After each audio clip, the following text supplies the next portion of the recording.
Thanks for tuning in to the Thumb Strong podcast. If you could, please like and subscribe to help us reach more people and help them get started in their fitness journey. Thanks and enjoy the episode.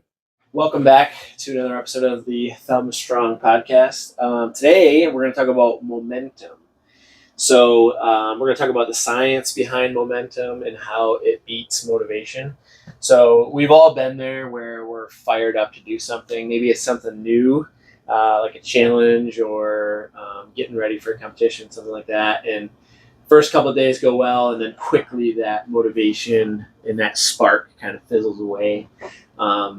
That's because we were relying on that motivation to do it, and motivation alone will fail us every time. It's momentum that's really going to carry us to where we want to get to. So today we're going to kind of dive into that and how momentum is actually going to help you achieve your goals, not necessarily relying on motivation. Motivation is a great spark to get you going, but it's the small little things that are done consistently that build that momentum up. Think about a snowball. Once you form the snowball and then you get it rolling down the hill, it gets bigger and bigger and bigger, and it goes faster and faster and faster, and nothing can stop it, right? So that's what we want to kind of get into today. So let's go ahead and start with section 1. Yeah, so we can dive into what our perspective is of, not necessarily, we don't have to define it, but what we see as motivation and what we see as momentum. So to me, motivation is an emotion, and it's very temporary. It does not last forever. And when I think of motivation, I think of blasting loud music in the gym, working out with your buddy. That's sometimes peak motivation, right?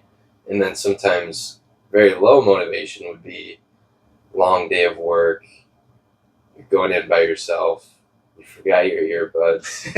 You know what I mean? Yeah. And so it comes and goes. And then for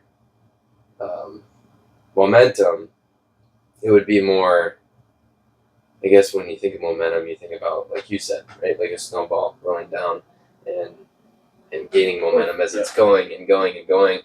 And it makes me think of the Green Lights book by Matthew McConaughey that you just started reading. And in that book, he talks about running through green lights, like the art of running downhill is what he calls it, right? So things are going really good. And it's like we're running downhill. Running is really easy, right? But a lot of times we'll be like, why is this so easy? Like, what's going on? And then we'll trip on our own foot and stumble, right? So we have to learn how to use that momentum in our favor and take advantage of it, because if we can keep adding on to that and building on that momentum, that's where we're going to see the most progress. And usually I feel like if you have that momentum going and you're seeing progress, then you're going to have a little bit more motivation. Now, I'm not saying that we should always count on having that, like we've talked about before, but I think that can be a byproduct of motivation. Yeah. So the art of running downhill, right? Running through green lights. Don't question yourself when the momentum's rolling. Just keep it going, right? I feel like a lot of people sometimes when things are going really well, they're like, something's wrong, right? Yep. They're not used to this. But yeah, they're waiting for them to slip up, or yeah, oh, it's going so well, something's gonna go wrong. Yeah, they're, absolutely. Expecting it to happen, and then doing it themselves. Yeah. For me, and what I see with motivation versus momentum, it's just motivation is just that initial kind of spark. It's just that's what anytime sets you in motion, and then the momentum is just getting into a groove with anything. If you think about when you get into a really good routine and groove with your habits, it almost, that keeps you in line more than motivation does, just because it's easier to stay the course than to deviate at a certain point. Once you have enough of that momentum built up, if you've been doing it for weeks, then it's easier to just do that than to get off course. And you're gonna wanting to get back if you do fall off. So as far as working out, we don't necessarily need the motivation because we have the momentum for it, but then it's okay, you get sick or something like that, and then you just, after missing a week or a couple days, you're oh, I want to get back onto it. because it feels weird without it. That's the point of the momentum, is it feels weird when you don't have that habit in place. And so you're like, oh, I need to get back to that. Or like you go away for a weekend and you're not eating your normal foods. And like after a couple of days, you're like, I feel awful. Like I just want to go get back to my normal eating routine. And that's where the momentum comes in. That's what's more important than any motivation for long-term success. Yep. For me, I think motivation ties into a lot of being inconsistent. So you can be motivated for a workout or anything that you like to do, but then you're not going to be motivated every single time, every single day to do it. So I think it's very inconsistent when you're motivated, but momentum is more like discipline, to where it stays on the consistent track.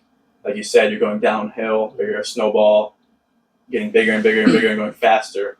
So when you have momentum, it's great when you have momentum, but when you're just motivated, it's easy one day, hard the next day. Easy one day, hard the next day. But like I said, with momentum, it's not always going to be easy. Like you need to stay disciplined, but it's good to have more momentum than it is to be and try and be motivated every time you do it. Mm-hmm. I'm going to take a little different approach on my definition here. So the way I would think of it as, or describe it as, to hopefully a lot of people can kind of wrap their head around this and relate to it. It would be, motivation is definitely emotional based, right? So imagine sitting in a casino and you're putting money into the machine and you're just waiting to hit. You're waiting and waiting and waiting, and then maybe you do hit it, and boom, you're excited, you're pumped up. And what do we do when we win money at the casino? We usually go and blow it pretty fast. Gone. We buy something we want, and then it's gone. Whereas momentum would be, all right, we're going to set up an investment account, and I'm going to commit to putting a certain amount in there every single month, and then all of a sudden in 10, 20, 30 years, you look down and you're a millionaire. So it's more of an action and a discipline, to your point, but it's almost more guaranteed. If you did the thing that you were supposed to do enough times, you're going to succeed eventually. Whereas if you just relied on luck and you just waited for that motivation, sometimes it never comes. I mean, how many times have you gone to the casino and you never win? Usually you often lose, right? So that's where people that just sit around and they wait to be motivated to start, you might never start, you know?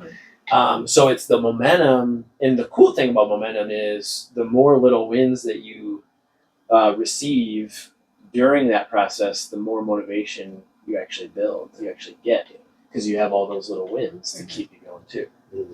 You know, like if you hit every green light, you're saying, oh, this is freaking sweet. You know what I mean? So it's kind of the same. It's kind of the reverse. Like people usually wait to get motivated to start something, whereas if they started first and built some momentum with it, they'll actually get more motivated. Yeah. I think you should not expect to keep hitting green lights too. No. Like don't be. You are always going to trip and fall. Yes, at some it's point. gonna happen. Hit a red light. The phrase "this too shall pass." Yeah, that the applies to snowball's good gonna hit a things tree at some and bad things.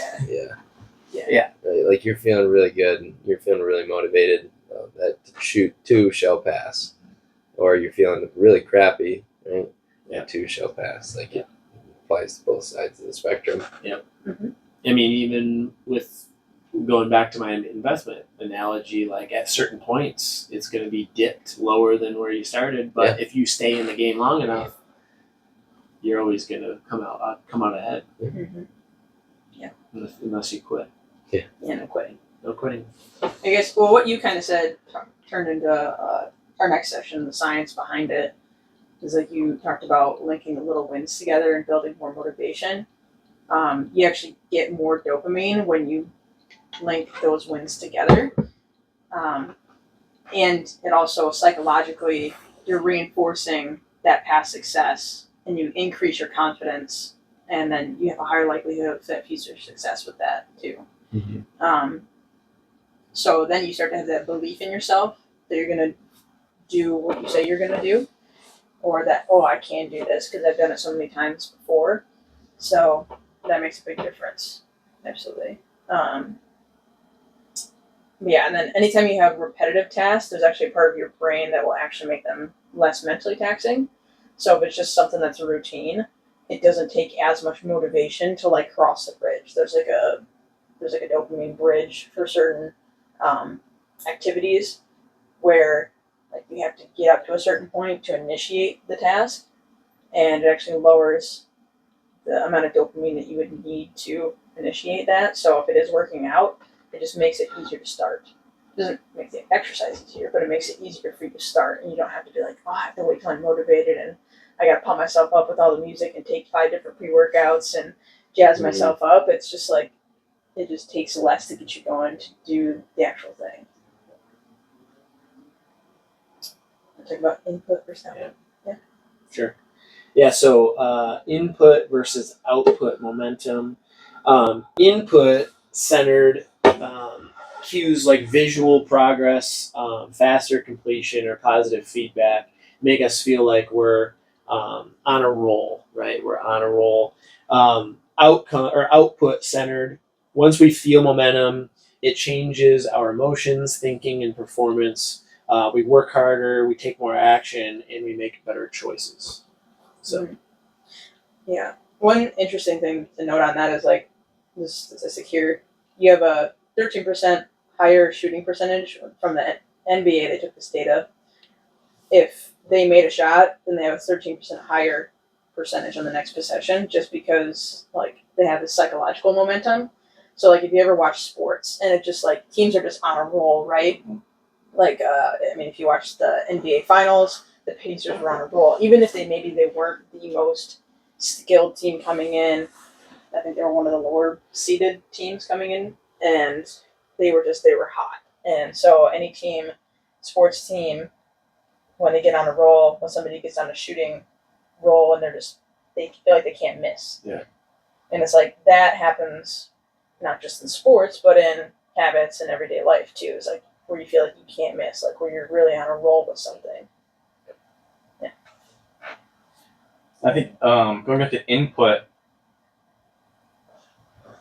when you're trying to get those cues of visible progress, they could be like taking a video of yourself, taking a picture of yourself, taking pictures of what you eat, and like keeping it in a collage or something like that, so you can stay consistent. But also, when you get to that point of months or years down the road, look back at your progress to see how far you've came. Mm-hmm. So that can give you a little bit extra motivation to keep that momentum going. Yeah. Like me, I have videos of myself when I was in high school in like 10th grade lifting, and I was probably lifting like 55 pounds snatching. Like, and then you look at myself now, and I'm doing way more than I was. So I like to look at those videos on days where I have, I guess, less motivation, because like we said, our motivation is not always going to be there. Yeah. And that kind of helps me get my momentum back on track, because I can see how far I've came from where I first started to work on that now. That's it. Do you think you get more motivation from? I imagine this depends on the person, but do you think you get more motivation from looking at like something, what you think is ahead of you, and being like maybe it's a physique or end goal, and saying like, oh, I want to get to that point, right? Or looking back behind you and saying, wow, look how far I came. Where would you get more motivation? I get more motivation from seeing how far I came. Yeah. Because if I looked at something else, they're not me. Like, they're not who I am. Mhm. So it's hard to look at someone and say like, wow, I want to be like them, but they're not who I am. Yeah. So yeah, absolutely. It means more to you. it means more to me to look back at myself and see who I am now than to look at someone else Yeah. and think that I want to be them, but I'm never going to be them. For sure. I've always been the most amount of motivation I've ever felt in my life is immediately following a failure.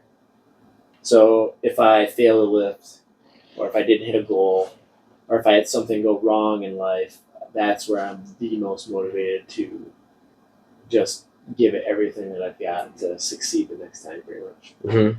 Sure. That's, I can vividly remember like a specific circumstances where I'm just like, all right, let's go time, you know?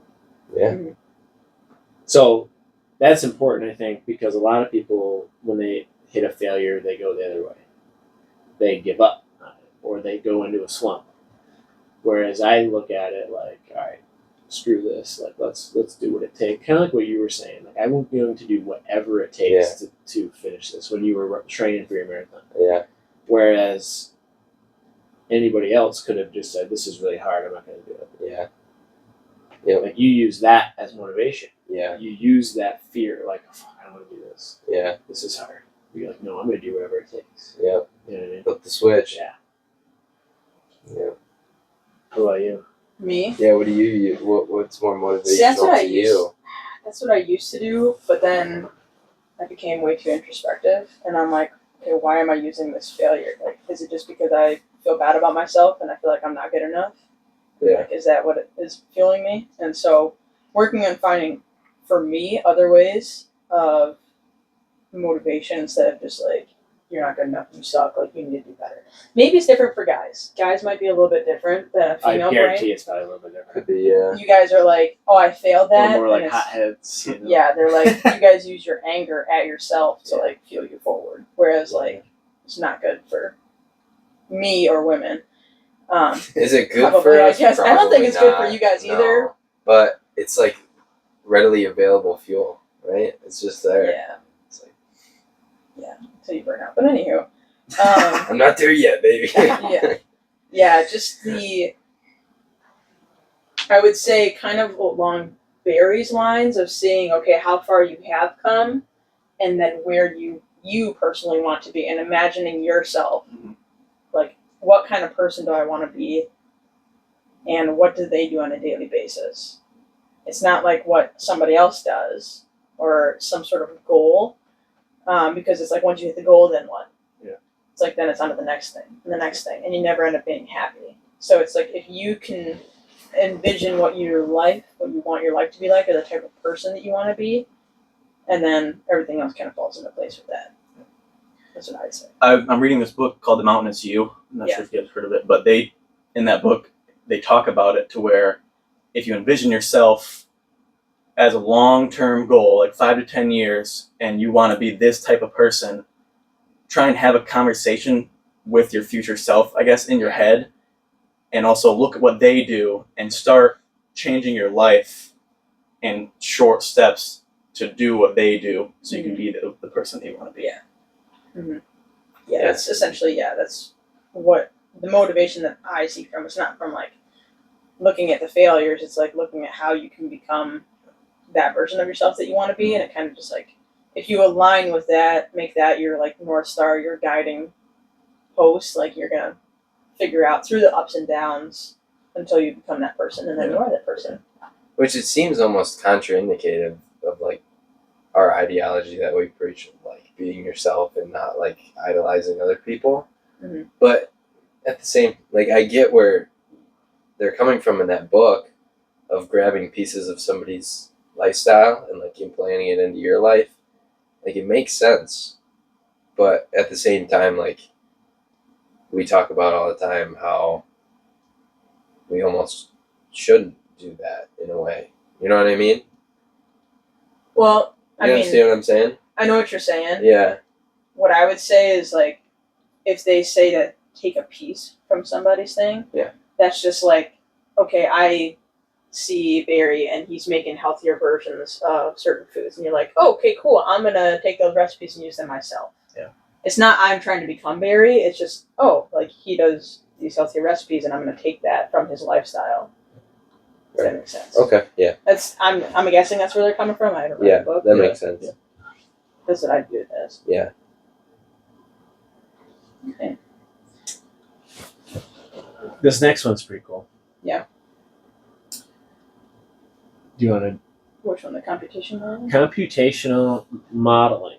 So, computational biology study compared momentum to physical inertia. Because obviously we know momentum is physical inertia, right? Typically, the more progress you make, the harder it is to stop. So I think that's really cool. Yeah. So like the more progress you notice and you make, and that's why we tell our clients to celebrate and recognize every little win along the way. Like even if you just made it to your 3 workouts that week, maybe you got a faster time on the Metcon, or you lifted a little bit more weight on your lifts. Like every little win, you need to recognize it because that is progress, and the more progress you make, the harder it is to stop. That's the momentum that's going to keep you going, right? So each action strengthens the velocity toward whatever goal that you have set. Progress compounds, like compound interest for your habits. So kind of like what I was talking about with the investments, like compound interest over time exponentially grows. Mhm. Same thing with your habits. If you do them consistently over time and build that momentum, it'll compound to help you achieve whatever goal you want to achieve. Yeah. And it becomes easier. Mm-hmm. Yeah, Newton's, I don't know what law it is, but the law of inertia or whatever. Mhm. Like, yeah, it's not just physical stuff, but yeah, like the snowball analogy. It's like the more heavier it gets, the more faster it rolls, that type of thing. And then, yeah, it's harder to stop it. It needs something with an equal and opposite reaction to stop it. But Yeah. same thing. I mean, it's not even just like habits. It's just your mindset too. Yeah. Can play into that too. Like, if you get a good snowball going Mhm. of your mindset, then the good thoughts kind of snowball on each other, and that's how you essentially get a different mindset or a more positive mindset or a more negative mindset. And that directly ties into what you mentioned last week about the trenches Yeah. in our brain, right? Mhm. So like if you consistently say or think the same thing, it's almost like it forms a trench, and that's always what you're going to divert back to, that Mhm. thought or that pattern. Whereas when you start to change that mindset, start to say or do the opposite, like a positive thing, it'll form that new trench, Mhm. right? So, Yeah. very cool. And then with the momentum thing, I just thought of this, like, if you're snowballing in like a bad direction, with like you're not being very active, you have poor lifestyle habits, everything like that. Sometimes it takes something big to like knock you off course and like check yourself. Mhm. So for some people, it's like a certain diagnosis, somebody close to them passes away, things like that, and that can kind of like snap you out of that downhill, like running downhill, but not in a good way, Yeah. not green lights, but something like that to take people to be like, oh, like I need to clean up what I'm doing and change. And sometimes that's what gets the motivation for people to change, and then some help with their momentum carrying on with that too. Mhm. It's like if you run a red light and then get pulled over. Yep. That's true. It's like, oops. Bad day. Section 3. Oh yeah, Barry want to talk about section. Yeah. So section 3 is why motivation fails. So motivation is really unstable. Like you could have bad sleep, you have a bad week, bad weather, or a bad mood, and that could just kind of flip you and just say, okay, I don't want to work out today. Okay, I don't want to get my things done today that I need to do. My habits, I'm just going to throw those out the window. I'm not motivated to do those. So, and unfortunately, like a lot of people fall into this. Even people, I guess, like us, who are very strict with their daily routines. Anyone can fall into this. So that's why motivation is so inconsistent, like I said before, and it's better to have momentum, positive momentum, to keep you going. Mhm. But if you were to reset, a good start is like a new goal. So I like to keep a calendar, and I put a goal on the calendar, and then you can look at that goal, like how we have the whiteboard in the kitchen. You can look at your goals, you write them down, keep a notebook or anything like that. There's actual studies that show if you write down a goal and if you put a date on it, like the likelihood of achieving it exponentially increases. Yeah. And you talk about, Taylor, the waiting to feel motivated. If you wait to feel motivated, you're most likely not even going to do the action that you want to do. No, yeah. So, yeah. And then relying on it creates a start and stop cycle. So many people experience this in health and fitness. Like you're motivated to start your health journey, but then you're not seeing results right away, so then you stop. And then you see bad results, like you go the negative way in the snowball, and then you want to be motivated again to do it, but that's just another negative feedback loop. You're just restarting instead of keep going.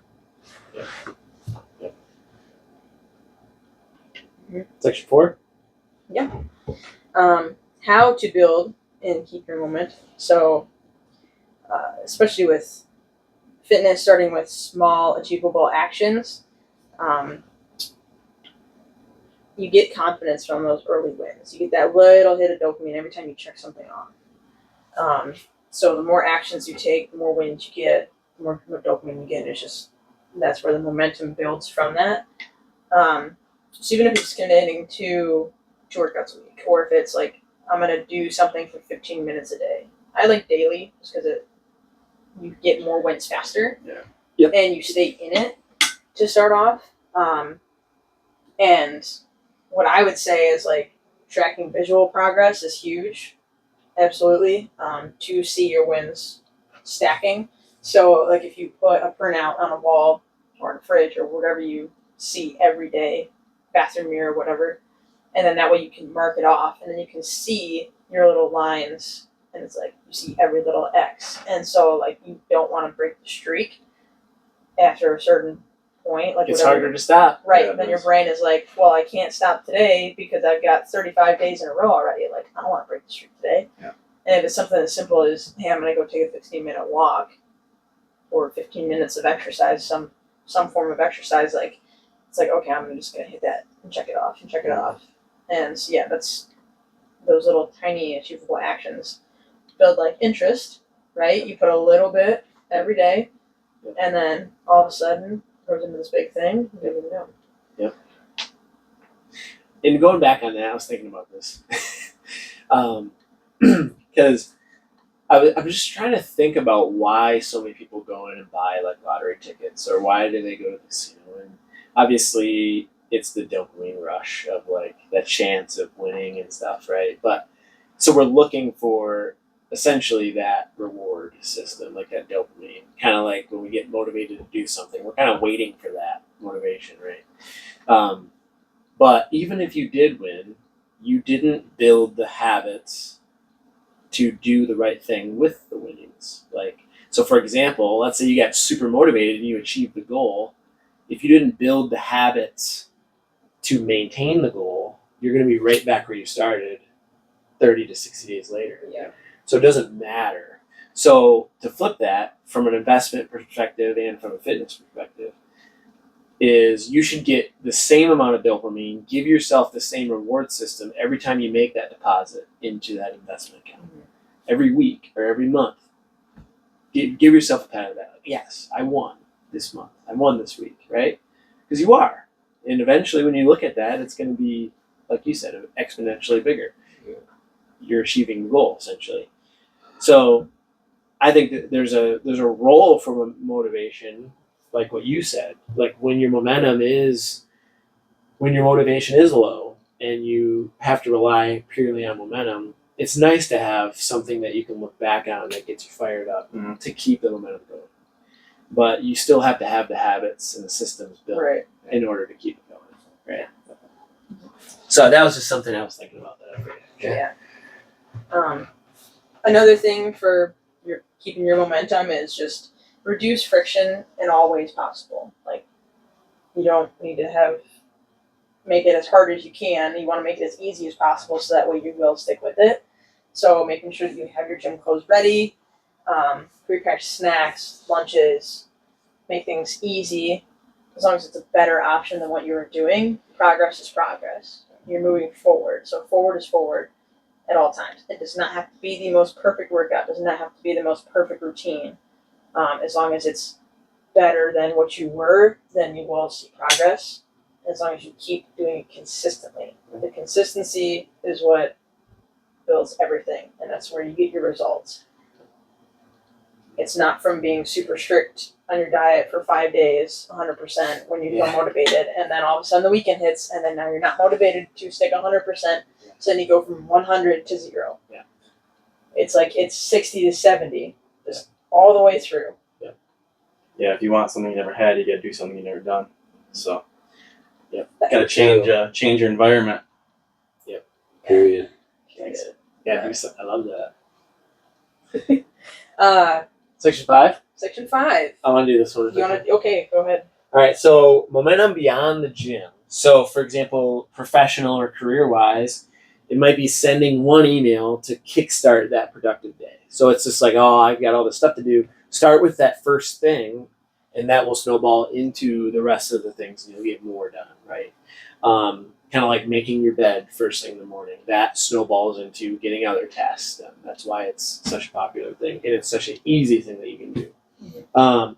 Finances, small automatic transfers is exactly what I was talking about. Equals big savings over time, and get excited about that. Like you should get that dopamine whenever you make that transfer and make that deposit. Relationship, so consistent calls, texts, date nights to keep the relationship alive. So making that investment into those relationships, right, on a consistent basis to build momentum.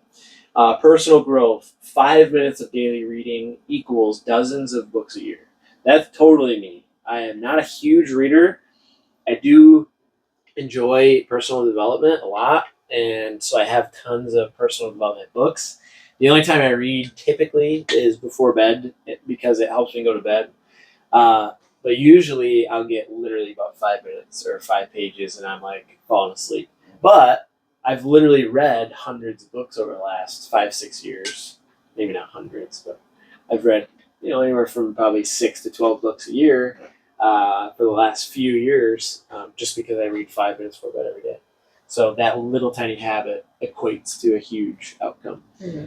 So yeah, momentum beyond the gym, like it literally is such a big thing with every aspect of life. When you build those super small habits and take those little actions to build momentum in every area.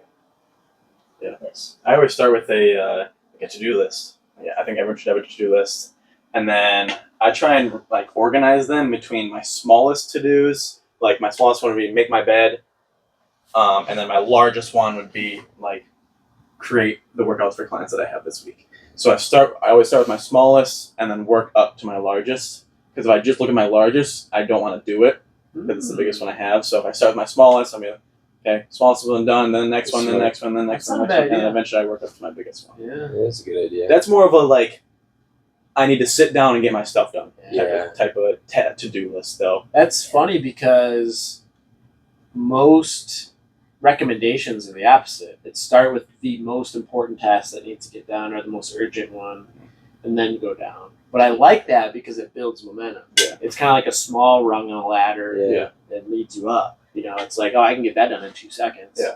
And then boom, what's next? Yeah. And then all of a sudden you've got your Yeah, it definitely depends on the person. Yeah. For some people, it works good of like, hey, I'm gonna get up and get like the hardest thing done today, like eat the frog, that type of thing. Some people like that, but then as far as other tasks, like having that little, okay, I'm gonna do this. It takes me 2 minutes, bam, done, and then it's like, Yeah. okay, now you're in that momentum, and now you have a little bit more dopamine and motivation because you did something already. So you get that little dopamine boost, and you're like, okay, well, what can I do next? It's like if you want to start cleaning the house, just clean something for like 2 minutes. Yeah, like put your dishes away. Yeah. First. Right. And it's like, then you notice, oh, I can put that away. It's like, oh, well, I can make this look nicer. And it's next thing you know, you can clean the whole house if you just kept going like that. And what's crazy is actually cleaning is one of the biggest dopamine releases that you can get. Like it releases so many endorphins in your brain. And It's lower wild. stress. They actually monitored people's brains and they cleaned the toilet, and it was amazing how much better they felt. It was really weird, but anyway. So the takeaway is to clean your toilet, and then you'll get motivated. Back to your point though. I think it does depend on the person. Yes. I would recommend for somebody that struggles big time with motivation and discipline, start with the smallest, easiest task to build the momentum. Personally, if I'm thinking about how I've been doing it for the last few years, I always get what is my number one task that I have to accomplish, and I want to get that done as soon as possible. Eat the frog strategy, because then everything else after that is like bonus. Mm-hmm. And so, in my strategy is the sooner I can get all my tasks done, the sooner I can just enjoy the rest of the day, rather than pushing it back to the end of the day, because then you're kind of stressing about it or procrastinating. So I try to get, okay, what's the most important thing done right as soon as I can that day. So I think that would work better for somebody that does have that discipline already kind of built, momentum already built. Like, hey, I'm just going to tackle it and get it done because you've got that motivation. Whereas somebody that really struggles with getting motivated and getting going, maybe starting with a small thing and then trickling down might be better. Yeah. That's just my personal Yeah, opinion. I agree. I definitely agree with that. Yeah. Awesome. All right. What's next? Action plan. Action plan for the listeners. Go ahead, somebody. Choose the smallest possible action that you can take that you can succeed at today. Whether that's, drinking your water container, like whatever is, in your water jug thing. Maybe it is getting in a workout or taking a 15-minute walk. Maybe it's too late to make your bed. If you're still in bed, get up and make your bed. Mhm. And then, making a healthy meal or something like that. Just like one small action that like you can see as like, hey, that's a win. And repeat it until it feels easy or like automatic, where like you don't even have to think and you do it. Add to it gradually, so that way it compounds your wins. So you can add on another habit or like up the ante a little bit, make it a little bit more, and then track visually that proof of progress. Whether you like a spreadsheet on your computer, an app on your phone, or something a printout like a visual. Pictures and Prefer- videos. Yeah, I'm really big on tracking. yeah, like a visual printout or something like that you can see every day. I'm big on that just because it's a really good reminder for it. Just to add something before you move on, Yeah, go ahead. find something that you like to do that can benefit you. So if say if it works for DeLorean, that won't necessarily mean it will work for me. Yeah. So find something that works for you. Like me, I really like taking pictures and videos and tracking it that way because then I can look back and see my progress. And if you don't like that, then don't do that. But find a way that you can keep building momentum. Mm-hmm. Yeah, I like Definitely. that. Or like, for like an activity that you like to do. Like if Mhm. you want to start a workout routine and want to start getting into health and fitness, it's like start with something that you like, even if it's not like a traditional, like super hard, intense workout, right? Yeah. It's like, okay, maybe it's just doing a online dance class for 15 minutes. Yeah. And it's like, but doing that every day, that builds that routine and the habit. So then it's like, okay, I'm going to do that, and then I'm going to start doing a little bit of weights. And it's like, okay, then working from there to do it. And number 5, focus on just doing the thing, not on feeling motivated. Yeah, just do it. Just cross it Do off. Yep. Somebody just asked us yesterday, Ken, he's like, you guys aren't always motivated to work out, are you? And I was like, maybe 1 or 2 workouts a month. I'm pumped up, ready to go. The rest, it's just like, all right, let's just get started. But that's the other small thing that builds momentum is just put your shoes on, start warming up, stretching, and then you're going to do it. Yeah. Or like Barry said, just go to the gym. Yeah. I'm here. Yeah. Yeah. I don't want to do this, but I'm here though. Yeah. And he kept repeating that to himself the whole time, right? Ozzy Element, yeah. Yeah. I like, especially when you do a Metcon conditioning, the 10 seconds countdown really helps me a lot. Yeah. I pressed start and Yeah. I was like, well, I can't pause it now. Like I gotta go. Yeah. I gotta do it. You So gotta go. Or Just somebody gotta else hit the starts button. it for you. yeah. Hit the start Yeah. button. Yeah. That's right. Start and go. Awesome. Is that it? Yeah. Okay. So, motivation gets you started. Momentum keeps you going. The more consistent you are, the less you have to rely on that willpower. And the more automatic success becomes. So if you want results in your health, your career, your life, stop chasing motivation and start building momentum. So yeah, hopefully this was really, really helpful and gets you thinking about motivation differently. Use it as a tool, but don't rely on it. And start to take action on one small thing like Bethany said. So make sure you like and subscribe, follow us, share it with somebody that might need some help, and stay healthy. We'll see you in the next one. Be the snowball. That's right.